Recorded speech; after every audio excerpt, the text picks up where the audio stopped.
गुरुजी के बोल चैनल पे आपका स्वागत है। चैनल को लाइक करें, शेयर करें, सब्सक्राइब करें। जय गुरुजी संगत जी, गुरुजी के बोल चैनल में आपका स्वागत है।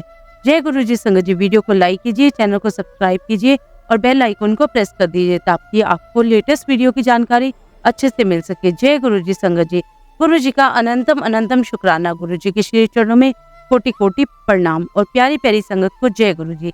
संगत जी, सुनकर गुरु नाम तो प्रब्रह्मा भी रिझ जाता है, चाहे भक्ति का मार्ग हो या दुखों का चक्रव्यूह। गुरु का नाम लेने वाला हर परिस्थितियों में जीत जाता है। मेरे सर पर सदा तेरा हाथ रहे, सदगुरु तू हमेशा मेरे साथ रहे।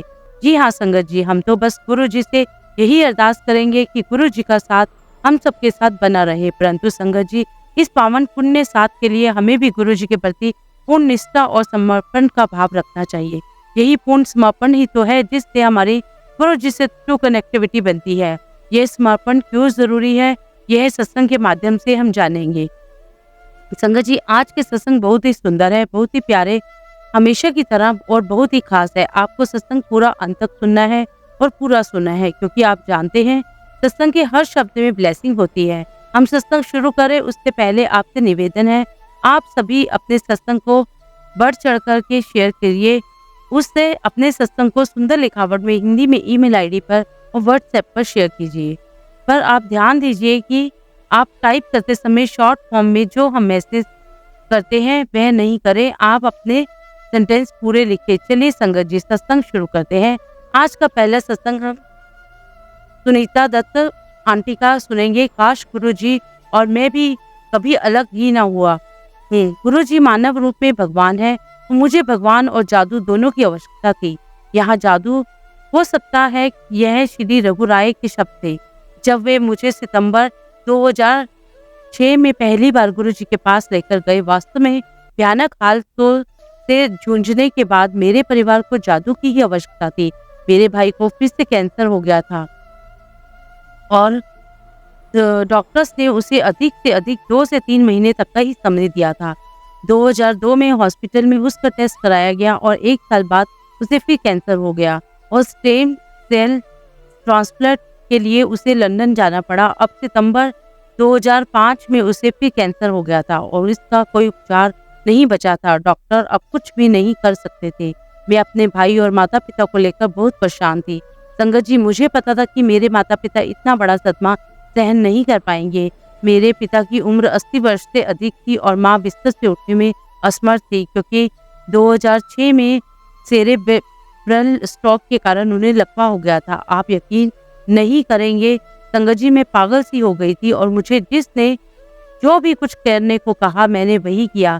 रेकी, बुद्धिस्ट, हीलिंग, चैटिंग, हर तरह की पूजा पाठ, प्रार्थना, मंदिरों में जाना आदि। और अब मैं गुरु जी के दरबार में पहुंची थी। मुझे अनुभूति हुई कि पहली बार ही जब मैंने उनके चरण कमलों में प्रणाम किया तो उन्होंने मुझे आशीर्वाद दिया। मुझे एक अद्भुत पर भौतिक अनुभूति हुई, एक आनंद में अल्पकालिक सा एहसास। मेरे मन कह रहा था कि मैं वही उनके चरणों कमलों में हमेशा के लिए अपना माथा टेक दूं। क्योंकि मेरा भाई नास्तिक था तो वह तांबे के लोटे द्वारा आशीर्वाद के लिए भी नहीं माना। वह कलकत्ता में रहता है और उसने गुरु जी या उनके मंदिर कभी नहीं देखा है। इसलिए श्री राय ने मुझे सलाह दी कि मैं हर सप्ताह गुरु जी के पास जाऊं और उनसे कनेक्शन बनाने का प्रयास करूं। मैंने ऐसी पूरी श्रद्धा के साथ किया और गुरु जी की ओर चुंबक की तरह खिंचती हुई चली गई, क्योंकि उनके चरण कमलों में मेरे व्याकुल मन को शांति और उम्मीद मिलती थी। और कई बार गुरु जी ने मुझे अपनी गुलाबों की सुगंध से आशीर्वाद दिया, जैसे कि वह मुझे आश्वस्त दे रहे हों कि वे हमारा ख्याल रख रहे थे। उसी समय श्री राय और कर्नल चटर्जी के सत्संग के माध्यम से मुझे उम्मीद और हिम्मत मिलती रही, यही कि गुरु जी असाध्य समस्याओं को भी ठीक कर देते थे। धीरे धीरे मुझे एहसास होने लगा कि मैं एक बहुत ही विशिष्ट जगह पर आ गई हूँ, जैसे पूरे दुनिया में और कहीं नहीं हो सकती। आज जब मैं ये बात बता रही हूँ, 3.5 साल से अधिक हो चुके हैं और मेरा भाई बिल्कुल ठीक है, जबकि डॉक्टर्स ने उसके लिए सिर्फ 9 महीने का समय बताया था। और मैं जानती हूँ कि अब उसे कुछ भी नहीं हो सकता है, क्योंकि भगवान स्वयं उसकी रक्षा कर रहे हैं, यानी हमारे गुरु जी के आशीर्वाद से मेरी माँ भी ठीक हो गई है। 2.5 साल बिस्तर पर सीमित रहने के बाद वह चलने लगी और थोड़ी सहायता के साथ सीढ़ियां भी उतरने चलने लगी है।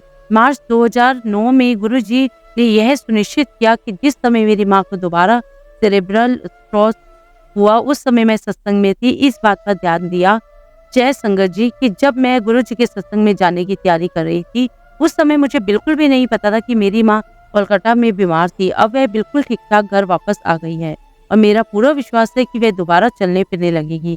मेरी माँ को इतने बड़े संकट से बचाने के लिए गुरुजी ने मुझे अपने पास बुलाया। डॉक्टर्स का यह भी कहना था कि मेरी माँ सही समय पर बच गई, वरना उनके साथ कुछ भी बुरा हो सकता था। गुरुजी ने जो असंख्य आशीर्वाद और संरक्षण की कृपा मुझ पर और मेरे परिवार पर बसाई है, उसको तो मैं गणना भी नहीं कर सकती। उनके चरण कमलों में मैं हृदय से प्रणाम करती हूँ। मैं और मेरा परिवार सदा उनके चरणों की शरण में रहे और हर समय के अंत तक भी जुदा ना हो। जय गुरु जी, शुक्राना गुरु जी संगत जी। हम अगला सत्संग गुरु जी की ही एक प्यारी संगत कमांडर BS रेखी अंकल का सुनेंगे। करीब 4 साल पहले हम गुरु जी के यहाँ जलंधर गए। मेरी पत्नी गुड्डी ने गुरु जी से शिकायत की कि मैं पालती मारकर नहीं बैठ पाता था। गुरु जी ने मुझे आशीर्वाद दिया और बोले बैठेगा। मैं अपनी शादी पर भी पालती मारकर नहीं बैठा था। गुरु जी से आशीर्वाद मिलने के बाद ही मैं ऐसा कर पाया। पिछले कुछ सालों से मेरा प्रोस्टेट आकार में बढ़ गया था। उस कारण मुझे यूरिन रोकने में बहुत कठिनाई होती थी, जिसकी वजह से मुझे कभी कभी शर्मिंदगी भी महसूस होती। मुझे इस बात की चिंता थी कि मेरे बड़े भाई जो डॉक्टर हैं और जिनका अपोलो हॉस्पिटल में बड़े हुए प्रोस्टेट का ऑपरेशन हो चुका था, मेरे छोटे भाई को भी एक सोमी ट्यूमर था जिसका ऑपरेशन न्यूयॉर्क में हुआ था जहां वह रहता था। हालात और परिवार के कहने पर मैं 1997 में हॉस्पिटल जांच के लिए गया।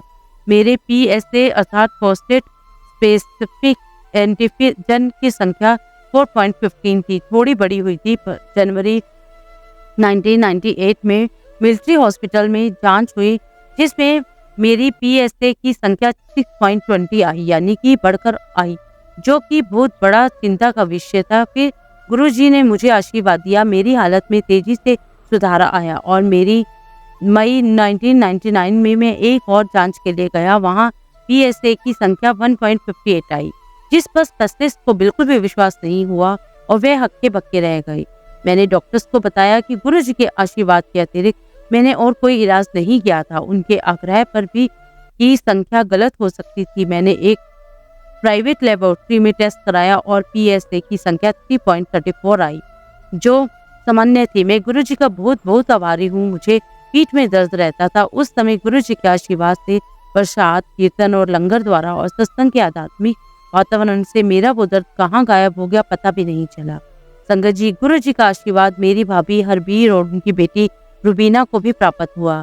उनका परिवार पिछले 9 सालों से शिकागो में बसा हुआ था और दिसंबर 1997 के तीसरे हफ्ते में भारत आने वाला था। उनके निकलने से 10 दिन पहले जब वो पैकिंग कर रहे थे, हरबीर के ऊपर एक सूटकेस गिर गया और उसका सिर जोर से जाकर दीवार पर लगा और उसे ब्रेन हेमरेज हो गया। डॉक्टर ने उन्हें चेतावनी दी कि भारत जाना उनके लिए जानलेवा हो सकता था। उसने यह खतरा मोल लेने का निश्चय किया। धुंध के कारण उनके विमान को दूसरी जगह ले जाया गया। वह अपने संबंधी के घर पहुंची और उसने पाया कि वह बिस्तर से उठ पाने में असमर्थ थी। मेरी पत्नी और मैंने उसके तकिए के नीचे गुरुजी का स्वरूप रखा और उसे गुरुजी का जल प्रसाद अर्थात मिश्री प्रसाद समय समय पर देने लगे।